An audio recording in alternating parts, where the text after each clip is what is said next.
Hi, everyone, and a warm welcome to our webinar. So we are glad that all of you could join us today, and I'm your host, Mario Lavandot, your host for the next half an hour and for this session.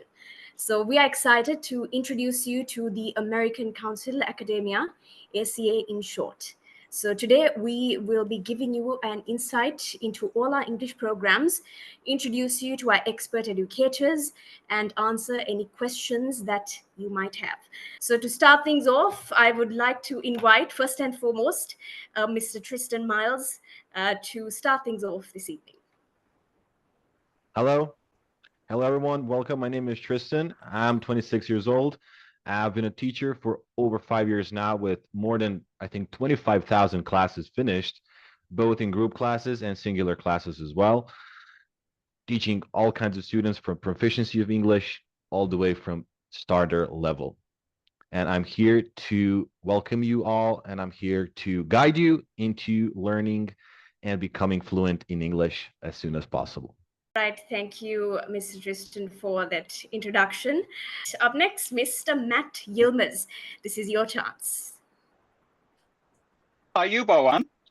My name is Matt, and I'm originally from Northern California. I've been teaching English for the last 18 years to many people from age 7 to 77. And this year, I had the chance to visit your beautiful country, the land of beautiful smiles. This is my picture with my students in Dambulla, after giving a volunteer class to them, actually. So this opportunity couldn't excite me more to connect with you, to make our classes fun. And I believe Sri Lankan people have the greatest potential to learn American English because you are just pure empathy and you're beautiful people. So I'm very excited. Thank you. Thank you for those words, Mr. Matt. And we're hoping to see all educators visit Sri Lanka very soon, hopefully, and maybe we could all meet one day. Up next, Miss Bridgett Vaughan. I would like to invite you to please speak a few words to all of us present here in this forum. All righty. Hi, my name is Bridgett, and I have been in education for 18 years. I've taught ESL for 7 years. I've taught students in Russia, Mexico, China, India, and Jordan. My philosophy of teaching is a student-centered approach. I like for students to formulate their own questions, and we brainstorm in class. I'm looking forward to meeting new students and teaching new methods and interactive learning and innovative ways to learn. So. Perfect, Ms. Bridgett. I think that was a little introduction round from all educators today. Well, it is evening here in Sri Lanka, and I'm not entirely sure what time zones all of you all are in. But nevertheless, the fact that all of us are connected worldwide is a powerful tool that, it's an example to our wonderful community joining us today. So, all right. So, that was a round of introductions from our wonderful educators joining us for a wonderful session of programs coming in and lined up for all our students. So just to give you a brief overview, now our programs are here to help you get better at English, no matter what age, no matter what current level you are at. So let's hear more about how our educators conduct their classes. So we have a few questions lined up. So I will direct it to a few of our educators joining us today. My first question will be going out to you, Mr. Trystan. The question is, how do you ensure your students, how do you ensure that they feel comfortable and that they have a sense of belonging with a native educator? Okay, that's a great question. For example, I like to be friendly with my students a lot of the times, and I want to make sure that they feel comfortable with talking to me at first. And right after we've done that, then it's much easier to conduct classes and to make sure that they understand me better and they grow at the good pace, to be honest, and that they believe me and they consider me as a friend at first, and then their teacher, of course. All right, so that was our first question going out to Mr. Trystan. Mr. Matt, feel free to, this question is for you. How do you aim to keep your students' attention and engagement during online classes? Because we know with COVID and all of that coming in, people from around the world, we had to resort to online learning.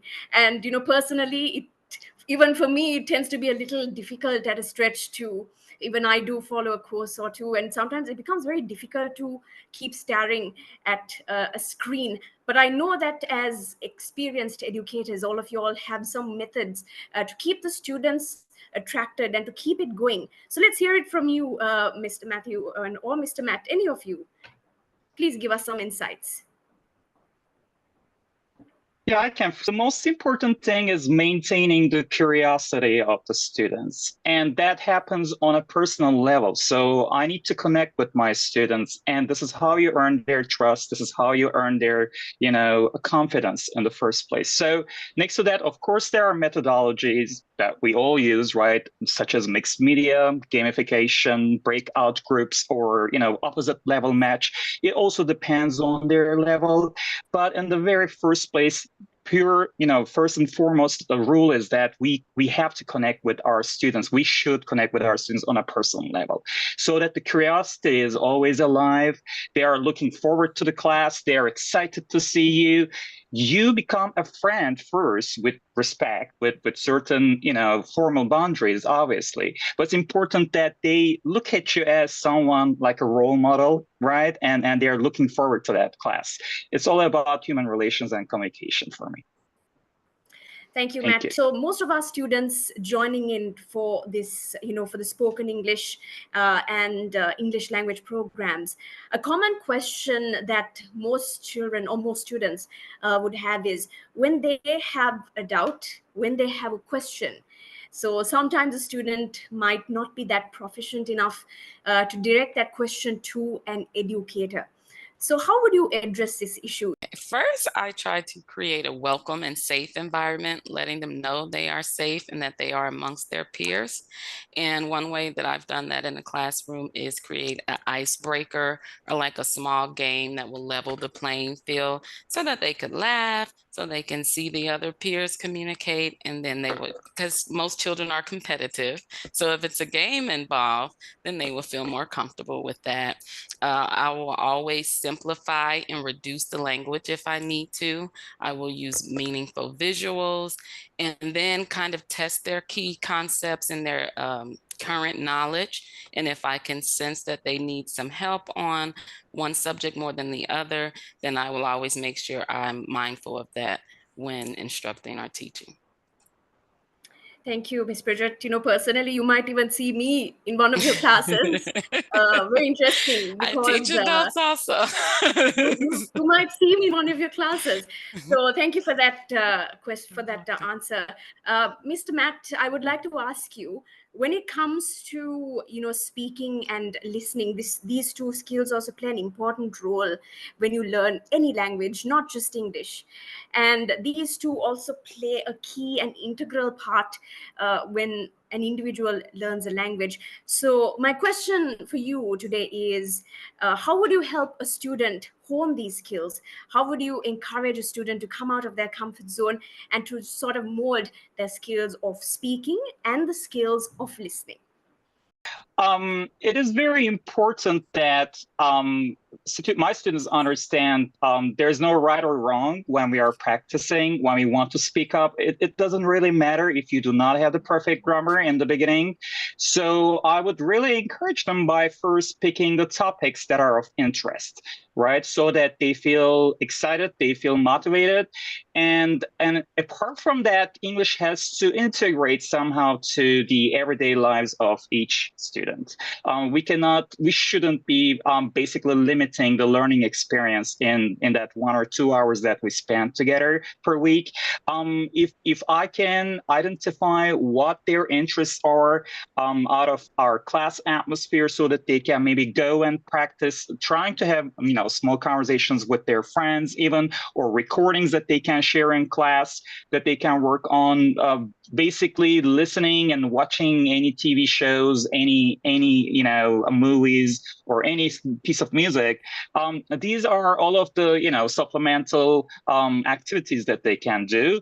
But apart from everything, in my opinion, the very first shake that I would like to give them is like, don't be shy. open up and feel free to say what's on your mind. There's no right or wrong. It's just a matter of feeling brave, feeling, hey, you can do this. It's the encouragement, it's the motivation. And from then on, whether it be speaking or listening or writing or reading, it can all be achieved. Thank you. Thank you, Mr. Matt. And I just want to add, the educators joining us today are very experienced and have a wonderful sense of experience coming in. And Matt, what was your experience like, and what did you notice in our Sri Lankan students when you did your voluntary class?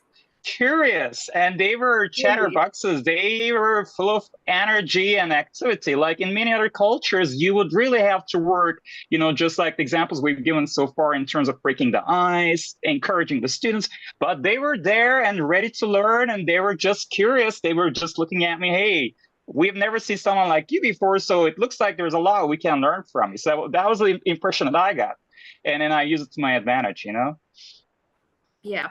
So, Mr. Trystan, I would like to ask you, when it comes to students, it is a mixed bag that we often get. We never see a child with the same personality. So, I mean, I would consider myself an ambivert, right? But, some children are introverts and extroverts. So, in terms of, if I would word it like this. If a student is wanting to ask you a question and, let's talk about social anxiety coming in, how would you help this student? Great question. To be honest, in my experience, most of the time, the shyest student at first is the most talkative student down the road in the future. Yeah, so at first they're super shy. They don't want to talk to you. They don't want to ask questions. Their answers are short. But further down the line, when you get to know them better, when you become friendlier with them, they trust you, they open up, and then you cannot stop them from talking. To be honest, that's my experience. So personally, I make sure that they're comfortable in the class. So I ask them questions that are not really considered, let's say, in a learning environment. So basic questions, how was their day, and so on, to get to know them better as a friend, friendlier, and then we can go and continue with the class. So that's my experience, and that basically works almost 10 out of 10 out of times. So yeah. Mr. Trystan, do you give your students personal attention? As I mentioned, what if a student is sort of reluctant to head in for a group session? Are you open to, if the student has an issue of addressing a group gathering, does a student have an opportunity to at least ask you the question after the class is over, so on and so forth? Of course. Every student in my group classes, in the past and now and in the future, always has a chance to ask when they don't know something, if they have some problem understanding the class. Of course, just raise your hand. Even during the class, I can stop and focus on that student directly more if that student needs that at that specific time. So, of course, I'm always here to help, and there's no problem there. Absolutely brilliant. Thank you, Mr. Trystan. You're welcome. Ms. Bridgett, over to you. So, of course, teaching and learning is a two-way street. How would you provide feedback to your students? I like to do what I call exit quizzes, like exit. And so they could answer 3 questions like, how did I make them feel? Did they understand the lesson? How do they feel? And then I would collect them at the end, and then I would address any of their concerns or questions. If they say, oh, sometimes for the smaller kids, I've done just spaces where it can say happy, confused, I feel like I know this, that type of thing. And if there are some questions of concern, I would just try to address them as a class, not, point them out or show, make it seem like it's just their question. I would just address it overall as a class so that we're all on the same page and that they don't feel ostracized. All right. Also, are there regular tests and assignments, Mr. Trystan? Yes, of course. So I think that's a very good way in reviewing and evaluating what they've learned in previous classes. Of course, when you give them assignments and something that they need to focus without my help. So in the next lesson, then we check the assignments, how they did everything. And I think that's a pretty, the closest as you can get into teaching students personally at school. So yeah. So I have a few more other questions now. What are the fees for the different courses, and are there any payment plans available for the courses? Now, our course fees vary depending on the level and duration, but we offer flexible payment plans to help make them more affordable.